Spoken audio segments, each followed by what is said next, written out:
Walter Salles. Garrett Hedland. Kirsten Dunst. And Kristen Stewart.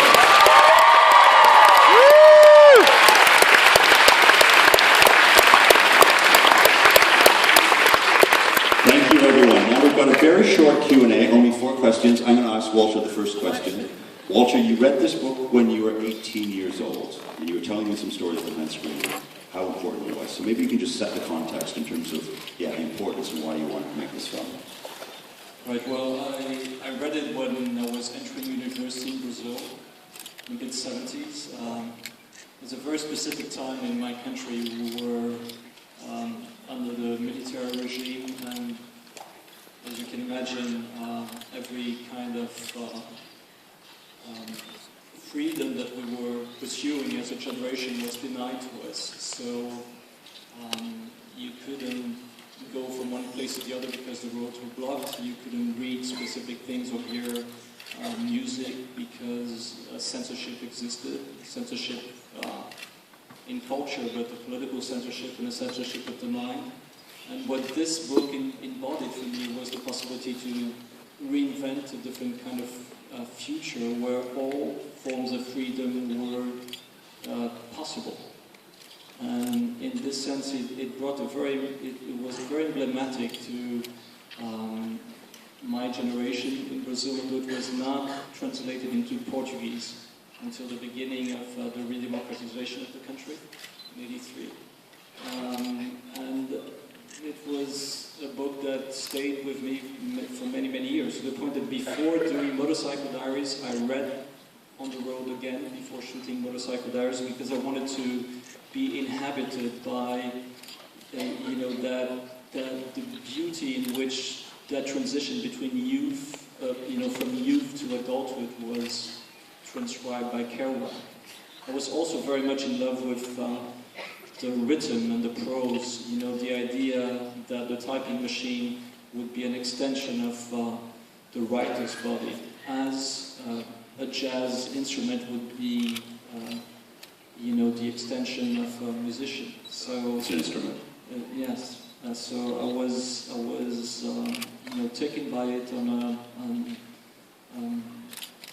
because of what it was telling me, but also because how it was written. So the book stayed for many, many years with me. It still is.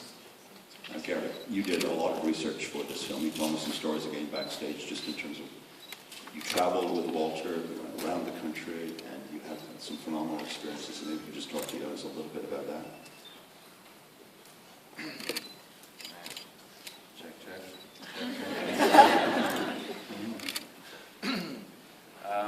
This film for me has been a wonderful ride, journey, life experience, to say the least.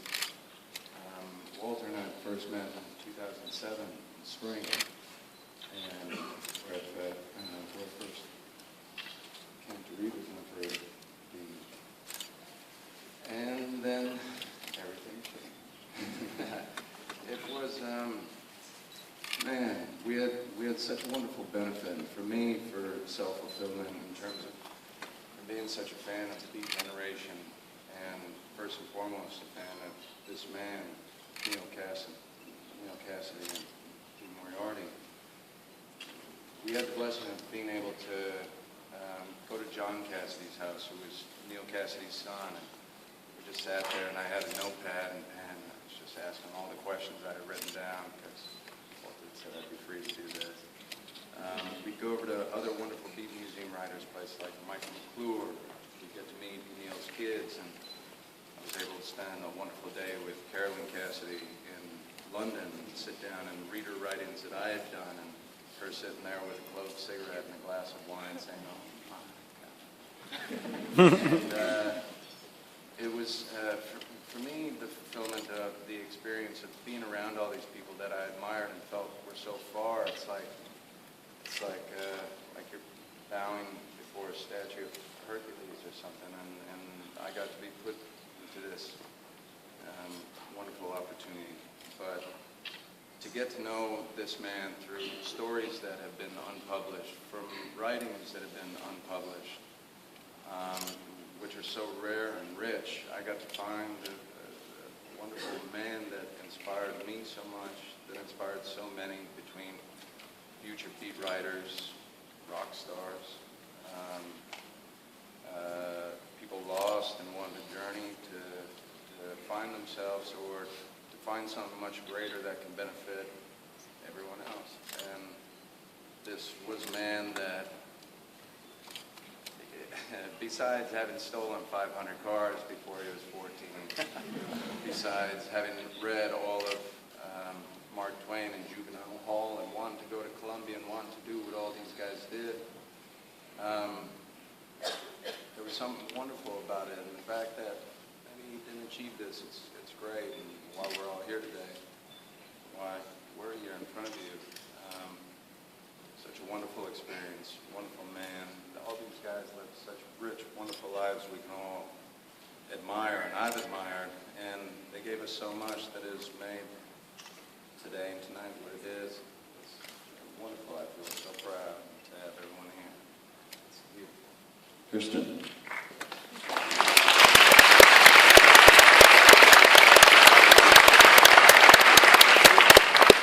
Kerouac really, it's a male world, isn't it? It's kind of guys on the road.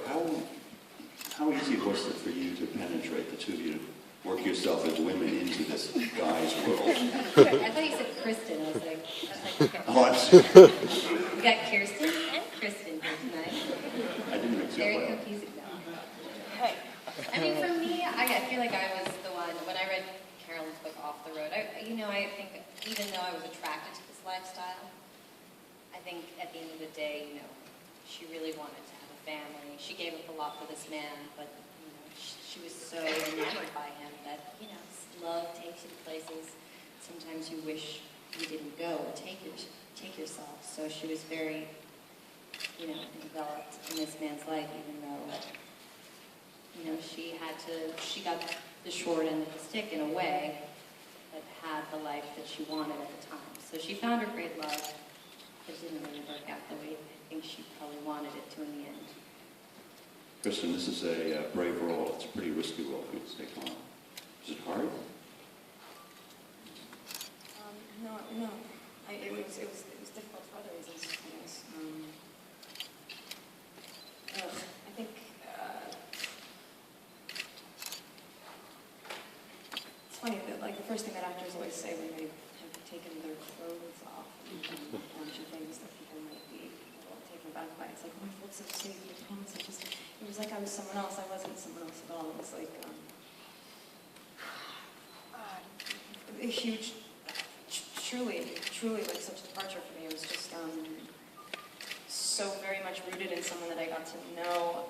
One of my biggest questions when I first did this movie was how do you have the capacity to handle what she handled and still have this light that affects so many people and not have it go out inside. And bottomless pit, that's the answer. She's like, there's just nothing, she would have been really special now. I know that, it's taken a long time to tell this story, and she was ahead of her time and everything. It's just that even now, she would have been a really incredible person. I think that the acceptance that she had for, I don't want to say humanity, we're all the same, whatever. It's just, she really just loved so openly, and that's hard. And it's hard to take. It really, even because we were allowed privy to so much information that no one ever would be allowed to be. I knew that she was okay, and it was easier for me to play that part, knowing that. You know what I mean? It was like she's more than okay, maintained a relationship with him until the end of his life, and it's so important to her forever. It was not something she ever sold, not something she ever capitalized on. It was always just her life and her first love. And I every single time I questioned myself, every single time there was ever a moment where you'd be nervous or something, or think maybe you won't do this justice. Not only did I just have to look here, or to Sam, or to him mostly, you look up. because she was so fucking there for me.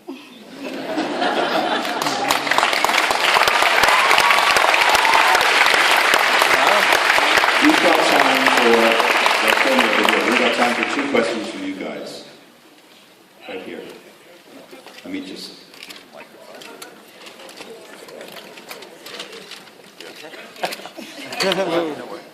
Okay, first of all, I want to say, Kristen, I'm a huge fan and I love you very much.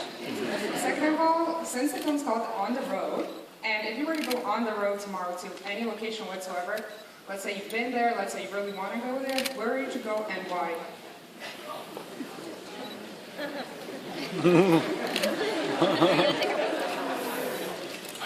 I really love being behind the wheel. It's, you don't need to, I don't know where I would wind up. That's like, I don't know, dude. Yeah, exactly. So in the spirit of On the Road, I gotta tell you, I just wouldn't know where I was going. Seriously, I don't know, start in LA, wind up in New York, that seems like kind of, makes sense, right? I haven't done that yet either. I took one road trip before I did this. I went to Ohio. I didn't make it all the way. Didn't have time. I had to turn back. One more question.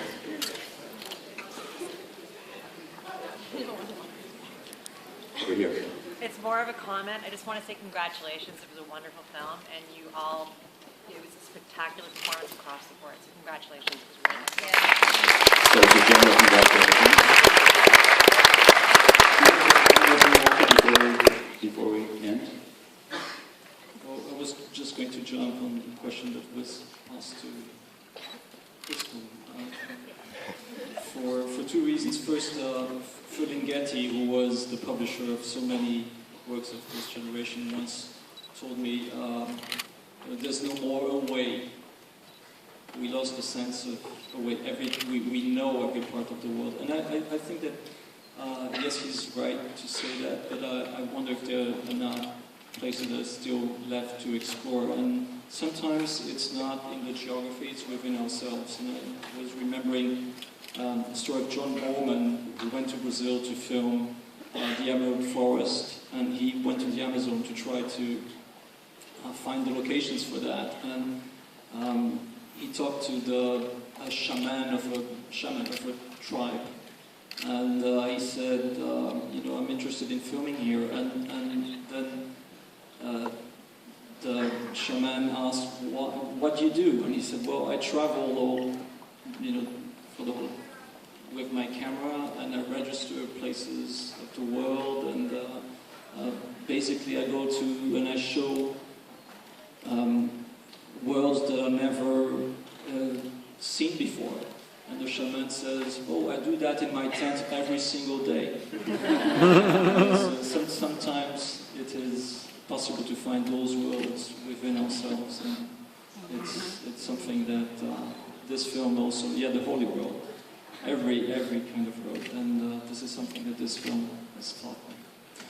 That's a nice way of ending the discussion. Thank you.